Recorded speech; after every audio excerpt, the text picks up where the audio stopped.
तो फ्रेंड्स ये हमारा एसी है 28 डिग्री पे। ये 1.5 टन का इन्वर्टर एसी है और ये 11:30 बज रहे हैं अभी।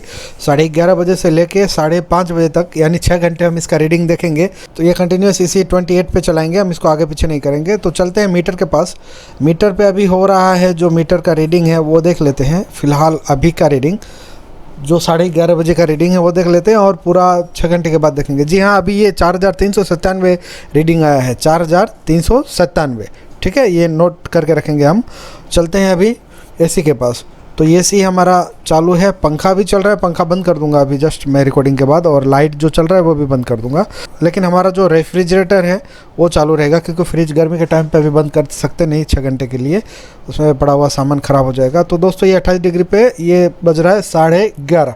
ठीक है दोस्तों, अभी इसको चलने देते हैं फिक्स 11:30 से 5:30 तक। जैसे ही 5:30 बजेगा अलार्म भर देता हूँ, उस टाइम पे उठ के मैं दोबारा रीडिंग चेक करूँगा कि कितना यूनिट कंजप्शन हुआ है। फ्रेंड्स हम आ गए हैं अपने एसी के पास दोबारा। अभी बज रहा है 5:25 यानी 5:30 बज गया है ऐसा मान लीजिए, क्योंकि मैं जब तक यहाँ से आप लोगों से बात करके मीटर के पास जाऊँगा तब तक 5:30 बज जाएगी। ठीक है, तो अभी वही सेम 28 डिग्री पे रन हो रहा है हमारा एसी, और पावर कट का कोई इशू नहीं है। जब से मैंने चलाया है तब से पावर चालू ही है, कभी भी बीच में बंद नहीं हुआ है। और ये 28 डिग्री पे ही है, इसको 27 पे या 25 पे या 26 पे या फिर 29-30 पे नहीं किया गया है। तो कंटिन्यूस ये 28 पे चल रहा है। आज दोपहर का पूरा टाइम जो चालू किया था उस टाइम से लेके 5:30 बजे तक। तो अभी चलते हैं हम लोग मीटर के पास और देखते हैं कितना रीडिंग आया है। पिछला रीडिंग तो आप लोगों को याद होगा ही, 4000 के ऊपर था।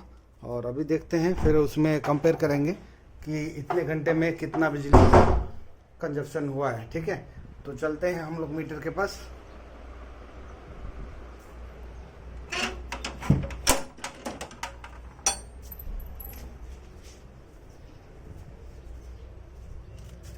तो आ गए हम लोग अपने मीटर के पास और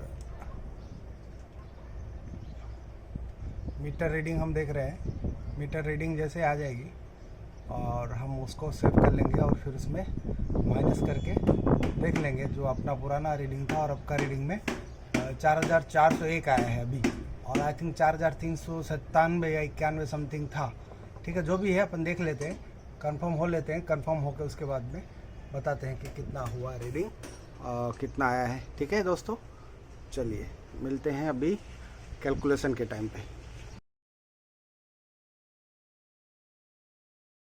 हाँ तो दोस्तों अभी कर लेते हैं कैलकुलेशन। कैलकुलेशन के लिए मैं अपना स्क्रीन रिकॉर्डर चालू कर लेता हूँ और कैलकुलेटर ऑन कर लेता हूँ। ये 4401 यूनिट था लास्ट में और 4397 यूनिट हमने रखा था। तो 4 यूनिट जो है ये कंजप्शन हुआ है पिछले 6 घंटों में। तो चलिए देख लेते हैं, अगर पिछले 6 घंटों में 4 यूनिट ही कंजप्शन होता है तो 1 घंटे में कितना यूनिट कंजप्शन हो रहा है। ठीक है दोस्तों, तो जो 4 यूनिट था उसमें 6 घंटे का डिवाइड करेंगे तो हमारा 1 घंटे का यूनिट आ जाएगा। तो 1 घंटे का जो यूनिट है हमारा वो आ रहा है 0.66, यानी हाफ यूनिट के लगभग मान लीजिए। इसको अगर हम गुणा करते हैं 0.66 यूनिट पर हावर्स। ठीक है, ये 1 घंटे का यूनिट हुआ। इसको हम गुणा करेंगे 6 से, या फिर 8 घंटा अगर यूज़ करते हैं तो 5.3 यूनिट आपका कंजप्शन होता है। ठीक है, उसको अगर जैसे हमारे यहाँ 5.5 रुपया यूनिट का चलता है तो इसके हिसाब से हो जाता है 29 समथिंग। ये 8 घंटा अगर मेरा एसी कंटिन्यूस चलता है तो उसके हिसाब से 30 डेज़ का 880 रुपया बिल होता है। और ये 2 महीना में बिल आता है, तो 2 महीना अगर चला तो 1760 रुपया 2 महीने का बिल आएगा। ये दोस्तों किसी तरह का फेक नहीं है, कोई फालतू नहीं है कि 150 रुपया महीना आएगा, 200 रुपया महीना आएगा। मैंने यूट्यूब पे कई सारे ऐड देखे थे, तो वो सब बेकार की बातें हैं दोस्तों। कम से कम 8 घंटा 10 घंटा तो इंसान चलाएगा ही एसी गर्मी के टाइम पे रोज़। तो ये 1760 रुपया बिल आने वाला, इससे 1 रुपया भी बढ़ेगा नहीं अगर आप 28 डिग्री पे आपका एसी चलाते हैं तो। क्योंकि इस दौरान एसी चालू के दौरान मेरा फ्रिज भी चालू था और कुछ देर लाइट पंखा ये सब भी चालू थे, तो वो भी इसके अंदर ही मैंने कैलकुलेट कर लिया, उसका मैंने माइनस नहीं किया है। ठीक है दोस्तों, एक चीज़ और बता दो दोस्तों, जैसे 0.66 ये था 1 घंटे का पावर कंजप्शन एसी चलाने का। ठीक है, तो उसके हिसाब से 5.5 पर यूनिट का खर्चा है, तो ये 3 रुपया 63 पैसा 1 घंटे का बिल आने वाला है। ठीक है दोस्तों, अब जाहिर सी बात है 1 घंटे का बिल आपको मिल गया तो इसके हिसाब से आप कैलकुलेट कर लीजिएगा। अगर आप 20 घंटा चलाते हैं तो उसके हिसाब से आप कैलकुलेट कर लीजिएगा। अगर 5.5 रुपये आपका पर यूनिट हो तो अगर आपका पर यूनिट 8 रुपया है या 9 रुपया है, आपके एरिया वाइज यूनिट चेंज होते रहते हैं यूनिट का प्राइस। तो अगर आपका यूनिट का प्राइस ज़्यादा आता है, जैसे 0.66 ये यूनिट कंजप्शन हुआ, आपका यूनिट का प्राइस है 8 रुपया अगर आपके एरिया में, या 9 रुपया, तो मैं यहाँ 9 रुपया के हिसाब से देख रहा हूँ। तो ये आपका 1 घंटे में 5 रुपया 94 पैसा बिल आने वाला है। ठीक है, क्योंकि आपका यूनिट का प्राइस जो है वो 9 रुपये के हिसाब से, मेरे एरिया में यूनिट का प्राइस 5.5 रुपया है। तो इस हिसाब से आपका 1 घंटे का बिल 5 रुपया 94 पैसा है। तो उसके हिसाब से अगर आप 8 घंटा चलाते हैं तो आपका बिल 47 रुपया हो। उसके हिसाब से अगर आप 30 दिन सेम चलाते हैं तो आपका 1425 रुपया बिल आएगा। और अगर यही बिल 2 महीने में आता है तो आपका 2800 रुपया बिल आने वाला है दोस्तों, 2850 रुपये 2 महीने का। तो आपको 0.66 ये मिल गया है, मतलब ये 1 घंटे में यूनिट कितना यूनिट 0.66 यूनिट खाने वाला है बिजली ये एसी। ठीक है, तो सीधे भाषा में 0.66 यूनिट 1 घंटे में खाता है। तो अभी आपके एरिया में जितना भाव चल रहा होगा यूनिट का उससे गुणा कर लीजिएगा। जैसे मेरे एरिया में 5.5 रुपया यूनिट का भाव चल रहा है, तो मैं 5.5 रुपये यूनिट से गुणा कर दिया उसको, तो 3 रुपया 63 पैसा 1 घंटे में यूज़ हो रहा है। 1 घंटे में 3 रुपया 63 पैसे का बिजली ये खा रही है।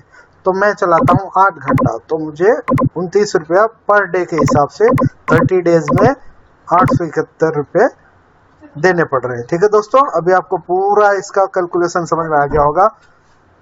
तो फ्रेंड्स, आज का ये वीडियो पूरी तरह से आप लोगों के लिए था कि ये एसी के लिए कई बार मन में डाउट होता है कि कितना बिजली खाएगा, बहुत ज़्यादा बिल आएगा, भीड़ फाड़ देगा। एसी लेना तो हर कोई ले सकता है, लेकिन बिल का सोच के ज़्यादातर 90% मैं देखा हूँ बिल का देख के वो लोग नहीं लेते, टेंशन में ही नहीं कि एसी तो एक बार का खर्चा चलो 20,000 30,000 कर देगा बंदा, लेकिन हर महीने 5,000 6,000 बिल आएगा तो एक साल में एसी से डबल तो उसका बिजली का बिल आ जाएगा।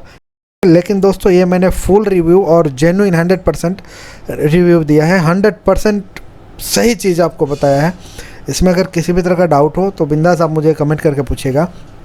ये 1.5 टन का एसी है और वर्लपूल हो चाहे आपका एलजी हो चाहे दूसरे कंपनी का हो, ज़्यादा फ़र्क नहीं पड़ता है दोस्तों। अगर 10-12 घंटा चले उसमें 2-4 रुपये का फ़र्क आवे तो बड़ी बात नहीं है। पर इन्वर्टर एसी खास ध्यान रखें, इन्वर्टर एसी लेंगे तो ये सेम रीडिंग है, सेम कंजप्शन होगा, इतना ही, इससे ज़्यादा नहीं होने वाला है। ठीक है दोस्तों, तो आपको एक महीने का बिल का अंदाज़ा हो गया होगा। और ख़ास ध्यान रखिएगा दोस्तों, चैनल को सब्सक्राइब करके रखिएगा, बेल आइकन को दबा के रखिएगा, क्योंकि नेक्स्ट टाइम मैं इसी एसी का 3 टेस्ट करने वाला हूँ। सेम वीडियो में 3 टेस्ट करेंगे अलग अलग टाइम पे, अलग अलग डेज पे, क्या पावर कंजप्शन ऊंचा नीचा कुछ होता है, तो फिर उसमें और ज़्यादा एक्यूरेट रीडिंग मिलेगी। तो दोस्तों, मिलते हैं अगले वीडियो में, तब तक के लिए गुड बाय।